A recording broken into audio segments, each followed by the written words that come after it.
All right, the Bears are in the playoffs and the stage is set. Chicago will host the Green Bay Packers at Soldier Field this Saturday night at 7 o'clock Central Time. It'll be aired on Amazon Prime Video. Bears, slight favorites as of now. It has fluctuated. It opened Packers -1.5, flipped to the Bears, back to the Packers. As of this second, it's Bears -1.5. I think this is going to continue to move around. The over-under for the two teams is set at 46.5 points. I am challenging our Packers Report YouTube channel to a sub-battle this week. We got to take down Joey Peterson and the boys. So if you want free and daily Bears content, if you want to beat the Green Bay Packers this Saturday night, go ahead and subscribe. We got you covered all week long. All right, some injuries to watch. We don't have the official injury reports. We won't until at least Tuesday. Maybe we get some news later today from Ben Johnson and or Matt LaFleur. But Rome Odunze, obviously, we'll see if he comes back this week. DJ Moore, banged up late in the game. I think he went back into the game, but we'll see if he pops up on the report. Ozzy Trapilo was held out. He was limited all of last week with a knee and quad issue. Had a pretty bad bruise on the back of his leg that we saw in pregame warmup. So that's definitely something to monitor. I did not think Theo held up well in pass pro. CJ Gardner-Johnson, we'll get more on him in a second. Kyler Gordon, could he return? Hopefully. And then Joe Tryon-Shoyinka, who was in the concussion protocol last week. Hopefully he's able to clear. Speaking of concussions, a Bears Now source has told us that CJ Gardner-Johnson has a bad concussion. Not all concussions are equal. I do know this. In today's NFL, with the amount of steps you have to take to clear concussion protocol, I would say this is very unlikely that he plays if this is indeed a concussion and especially a bad one. A, it's a short week. They play Saturday night. And B, on normal rest, I would say most guys clear concussion protocol, suffering one the week before, less than half the time these days. So maybe 20% chance Gardner-Johnson plays, but I do not think it's likely. And if Kyler Gordon doesn't return, you're probably looking at Nick McLeod, who has missed the last 2 weeks playing at nickel, and or Josh Blackwell. Do you try Tyreek Stevenson? Those are all things we'll discuss throughout the week. Packers injuries to watch. Josh Jacobs has been banged up. He'll play, but he's been dealing with stuff. Dontayvion Wicks, they held him out on Sunday. Savion Williams has missed some time. Bo Melton got banged up in yesterday's game. So did Javon Bullard with a knee injury. We'll get to that in a second. And then Zach Tom's been in and out of the lineup. That would obviously be notable if he can't go. Bullard left yesterday's game with a knee injury. Joey Peterson said that's the big one to watch for Green Bay. He's been their nickel all year, so we'll certainly keep an eye on that as the week progresses. All right, who has the edge in this ball game? We'll go through our 8 categories. Head coach, I'm going to go push. Listen, I know it's year one for Ben Johnson, but these coaches split. I think both are really good. They're both great play callers. I think they both have done a good job for the most part this year. Obviously, LaFleur has more skins on the wall, but I think if you polled NFL general managers, executives across the league, you'd probably get some mixed results here on if you'd rather have Ben Johnson or Matt LaFleur. So I'll go push. I think the winner of this game is going to, probably get the nod, at least heading into next year. I think that's also true for the quarterbacks. Look, Jordan Love, 3-year starter. He's put up, bigger numbers for the most part. He's been more accurate, obviously. But Caleb's been more durable and has had more explosive plays this year. Obviously, the accuracy is in favor of Jordan Love. But you look at the numbers there. I know Caleb played 2.5 more games, but that's part of the conversation as well. I think this is close enough between these two quarterbacks, whichever direction you want to go, whoever you want to say is the better player right now. They certainly have different styles. I think the winner of this game enters 2026 as the better quarterback. Like when all those lists come out, QB power rankings, all that stuff, I think the winner of this game will be higher than the other. I think it's close. I think both guys, when they're on, are capable of being top 5, top 10 guys. At times, both guys can be sporadic. So we'll see. Big stage game for both of these players. Obviously, Jordan Love's making $55 million per year, so this is a huge moment for him. But it's an opportunity for Caleb Williams to really, really establish himself in this division, in this league, and in this rivalry. Skill group. I will lean Bears here. Now, there's some asterisks here. We don't know if Rome Odunze is going to play. DJ Moore the last 2 weeks hasn't provided much. The Packers have some guys banged up. But Colston Loveland has been phenomenal recently. Luther Burden has really come on. You hope Rome plays. Both of the Bears running backs have been solid, especially Swift as of late. You still have Cole Kmet, so I will lean Chicago here, although it's pretty close. The Bears' offensive line is the better unit, especially if Ozzy Trapilo plays. I think I undervalued Ozzy Trapilo yesterday. I was like, I think they can hold up fine with Theo in this game. They had to chip a lot. And the few times he got stuck on Aiden Hutchinson one-on-one, it was not pretty. He's good in run blocking. He's not good in pass pro. So you need Ozzy back. I would expect he plays in this game. Obviously, you feel good about the rest of that group. And the Packers' offensive line is solid but not great, and we don't know what Zach Tom's status is going to be. 4 more categories. Real quick, want to plug our FGB gear, chatsports.com/FGB.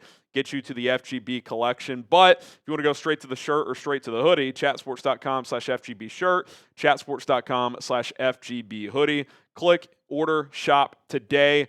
It's a movement. It's not just for this week. You can rock this stuff all the time, obviously. Hopefully the Bears get it done. FGB's down in the comments as well. Okay, defensive line. The Packers' D-line isn't great without Micah Parsons and without Devontae Wyatt. But I just can't pick the Bears here. I'm sorry. It's just not very good. You hope the Bears D-line can at least hold its own in comparison to the Packers D-line in this game, but I don't think either of these defensive lines are that great. You're lucky Micah Parsons isn't playing. Otherwise, it would be an obvious edge for Green Bay, but I will still give the Packers the edge. Linebackers. I'll go push. I don't like how the Bears linebackers are playing right now. T.J. Edwards and Tremaine Edmonds. I even wonder if you should play DeMarco Jackson more. That's probably something we'll discuss this week. But Quay Walker hasn't been playing that well. Edgerrin Cooper's been pretty good. So if I was going to give an edge, I would give the Packers the edge because of Edgerrin Cooper. In fact, I probably would give them the edge because of that. But the Bears linebackers are capable. They just look slow right now. You feel like TJ and Tremaine aren't 100%. That's how it seems to me. Secondary, I'll go Packers. On paper, I think the Bears are better, but Jalen Johnson does not look good, especially when you get him going laterally. He looks slow. He doesn't look healthy. Nashawn Wright, teams are starting to figure out how to attack him. Kevin Byard's playing well, but Brisker's made some plays the last couple of weeks. He's been okay. CJ Gardner-Johnson's hurt, and even if he was playing, if you can isolate him one-on-one, that's advantage Packers. And the Packers, just the safeties alone, McKinney and Evan Williams, I think that's enough to outweigh the Bears overall. So I'd give the Packers the advantage in the secondary. The Bears just aren't playing good on the back end. And really no one on defense other than Kevin Byard's playing well. It's tough. You hope they can find some solutions. They feel slow. They feel injured. We'll see what happens this week with the defense, but the secondary has not lived up to what they were supposed to be. Maybe more Tyreek Stevenson. That's something I would try. Special teams is advantage Bears. They've been solid. They really have. I mean, we got to give Richard Hightower his flowers.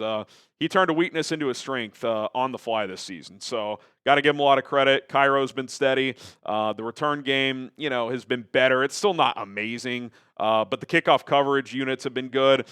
I don't think Torrey Taylor punted the ball very well yesterday, so that's a mild concern. But I think overall the Bears special teams is better than the Packers.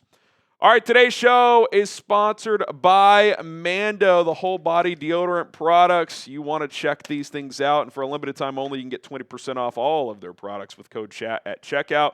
It's a new year, and it can be a new you if you start using Mando's whole body deodorant. Mando isn't just for your armpits. Mando's products are safe from head to toe. Whether it's the stick deodorant, spray deodorant, deodorant wipes, or body wash, Mando has you covered, as their products are clinically proven 72-hour odor control. Mando is real convenient, by the way, to carry around, as their products don't take up too much space. If you're traveling, if you're on the go a lot, their products are awesome. I really like the deodorant wipes because you can just pull out a couple, give yourself a little wipe down, and you are in a good spot, especially after a workout, after a round of golf. If you don't have time to run home and shower or whatever, just pull out some deodorant wipes from Mando. You'll be good to go. Some men mask their BO with scents. Mando men get the job done right. Don't mask it, Mando it. Available in retailers near you. near you, or head to shopmando.com because for a limited time, new customers get 20% off site-wide with our exclusive code. That is code CHAT at shopmando.com for 20% off site-wide plus free shipping. That is shopmando.com, shopmando.com. Please support the show. Tell them we sent you. Mando's got you covered with deodorant plus sweat control. Say goodbye to sweat stains and hello to long-lasting freshness. All right, some keys to victory for the Chicago Bears. Good situational defense. I am conceding that this defense isn't going to be good overall in the raw numbers. It's not. You're going to give up yards, especially between the 20s. But can you get off the field on third down more than you have recently? 6 of 13 yesterday for Detroit. In the second half, it got better. Look, as ugly as it was yesterday, you did force a lot of field goals. 19 points. I mean, 430 yards is too much, and it keeps your offense off the field. So if you can reduce that but still kind of force the field goals, I think you can kind of live with that. I do think you're probably in most of these games going to have to get at least 2 takeaways. The last 2 weeks against the 49ers, you've gotten 1. If you got 2, you probably win those games. I know it's asking a lot, but when you're giving up as many yards and when your offense is stuck on the sideline, you're probably going to have to get a second takeaway, or you're going to have to be really good on third down.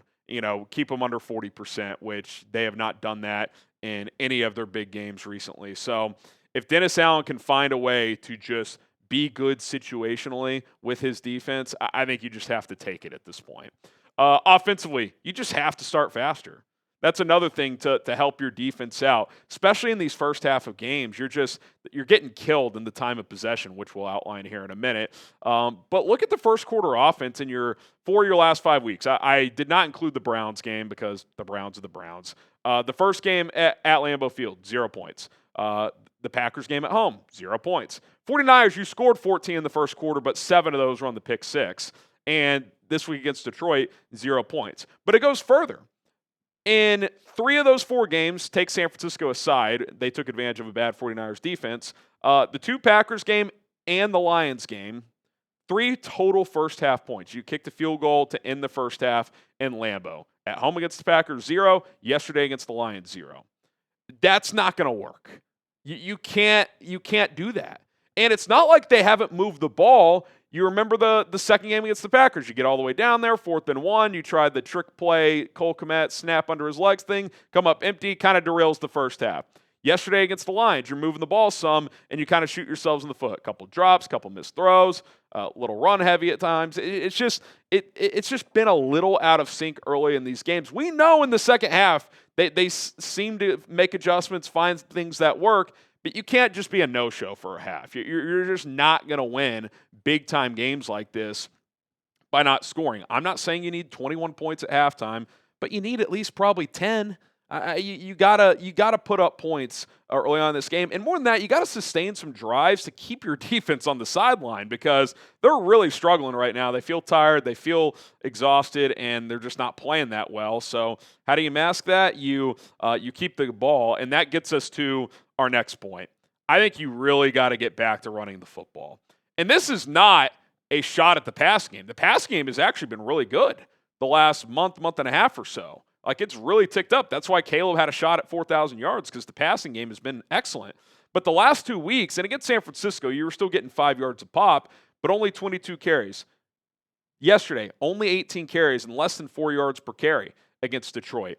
You got to find a way to get downhill, lean on this offensive line, and just have longer drives. Again, all the stuff we've been saying, it keeps the defense on the sideline. It keeps you balanced offensively. I still think this offense is at its best when they are consistently running the ball for 4.5, 5 yards a carry as a team, setting up play action chunk plays off of it. That is the bread and butter of this offense. And recently it's had to be more of a pass-heavy offense, which kudos to Caleb. He's mostly made that work, and I think that's growth for him, and it's nice that he can do that. But you still want to be balanced for all the reasons we previously said, especially when you just don't have a good defense right now. And a negative trend the last 3 weeks. The Bears have lost the time of possession battle on average of over 10 minutes per game. That has me concerned. Short week, heavy legs, tired defense. That even points to more of how the offense has to find a way to keep the ball and drag out some possessions. Doesn't mean you don't want explosives that could lead to quick scores, but if you can have a couple of those 5, 6, 7-minute drives to eat up some clock, that would be nice because the defense is giving up a lot of 5, 6, 7-minute drives, and that adds up over the course of these weeks. So you got to get back to running the football efficiently and effectively. So hopefully they can have some success on the ground. If not, and you're putting all the pressure on the passing game and the defense to make some stops, I just think it's going to be a tough task. Number 4. You got to have a plan for the middle of the field defense. Courtney Cronin had a stat this morning. Jared Goff threw for like 230 yards on in-breaking routes. That's breaking toward the middle, right? They played a lot of man coverage. We'll get to Jaquan Brisker's comments probably on our live show later today. I don't love that he's the one saying it, but probably too much man coverage yesterday. And I know that's what Dennis Allen wants to do. I don't think you have the personnel. Your corners are slow. Your linebackers are slow. I think you got to play more zone coverage. And if you want to run some zone blitzes, that's fine. But you got to find a way to make those over-the-middle throws a little tougher. I just don't think you can hold up in man coverage. I mean, the Lions are just running those rub routes, those mesh concepts, drags, in breakers, just with ease. I mean, were any of those contested? It didn't feel like it. So you have to imagine Matt LaFleur is licking his chops at finding those opportunities to hit, Christian Watson and company over the middle on those slants, drags, and crossers on Saturday night. And then the theme of this game, it's our turn. It's our turn. I mean, Bears fans, all that stuff. You got a huge opportunity not only to win a playoff game, not only to keep your season alive, but to win the season series against the Packers and to start to turn the tide officially on this rivalry. Listen, you've split you're 2-2 in the last 4. That is a major improvement to the prior several years. You hadn't beaten the Packers since 2018. You're 2-2 in your last 4. So you're showing that you can not only play with this team, but beat this team. But if you can win this rubber match, send them packing, beat them at home, I do think there's a little bit of a psychological game that can happen where long term it's like, the Packers have to take you very seriously because for years they didn't. They did not. And so you have an opportunity to kind of pump out your chest a little bit and be like, hey, we're not little sisters of the poor anymore. Like this is a real rivalry again. We are here to stay. We can beat you. We expect to beat you, and we are going to beat you. That's got to be the mindset inside Hallis Hall this week for Ben Johnson, this coaching staff, these players. What an opportunity and what a moment it's going to be on Saturday night at Soldier Field. Hopefully they can get the job done. Get your score predictions down in the comment section of this video. Bears, Packers, who you got on Saturday night? Don't love that it's a short week with the Packers resting their guys, but, the chips fall where they may, and you got to go let it rip. I'm going to predict that the Bears find a way to win another close game. Chicago 27, Green Bay 24. I think it's a coin flip game. I think that the betting line movement kind of shows that. I think this could go either way.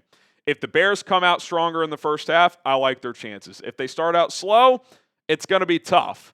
But we know this is a second half team. If they can just be within range in the first half at halftime, if it's a one-score game either way at halftime, I feel pretty confident. If you're down multiple scores at halftime, you're not dead based on this team's history this year, but it's going to be a lot tougher, especially considering the state of this defense right now.